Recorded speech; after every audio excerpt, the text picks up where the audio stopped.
수도권을 제외한 전국 각 지역에서도 어제 하루 300명 넘는 확진 환자가 나왔습니다. 경북 상주 종교시설과 연관된 감염이 계속되고 있고 광주에서는 의사 체육동호회와 관련해 연쇄 감염이 이뤄지고 있습니다.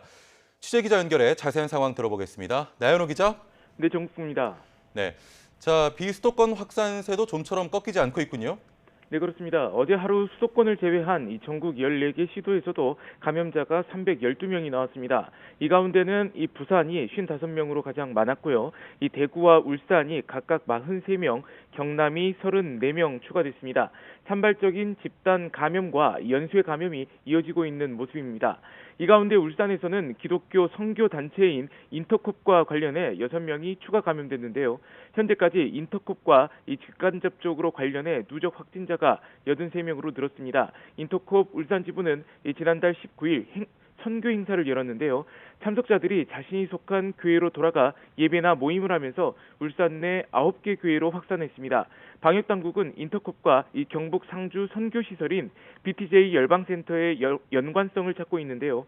울산 인터콥 관련자 4명이 BTJ 열방센터를 다녀온 것으로 파악하고 있습니다. 경북 상주 종교시설에서는 지난달 27일과 28일 이틀에 걸쳐 500명이 참가한 행사를 열었는데요. 해당 행사를 다녀온 사람을 통해 부산과 광주, 대전에서도 확진자가 속출했습니다. 특히 대전에서는 추가 감염을 통해 교회 8곳에서 70명이 넘는 확진자가 나왔습니다. 네, 광주에서는 의사 체육동호회에 관련한 확산이 잡히지 않고 있다고요. 예, 그렇습니다. 광주에서는 어제 확진자가 17명 추가됐는데요. 이 가운데 6명이 의사 체육 동호회와 관련된 감염이었습니다.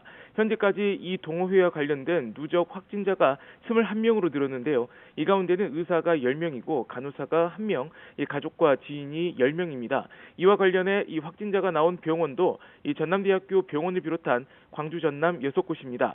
충북에서는 어제 하루 22명 확진자가 나왔는데요. 동일 집단 격리 중인 이 병원 내 집단 감염이 이어지고 있습니다. 진천 도움병원에서 이 격리된 환자와 종사자에 대한 5차 전수검사를 했는데요. 앞서 환자 13명이 무더기로 확진된 데 이어 이 재검 대상으로 분류됐던 10명이 추가로 확진됐습니다. 이 병원에서만 지난달 19일 이후 88명이 확진된 것으로 집계됐습니다. 지금까지 전국부에서 YTN 나연호입니다.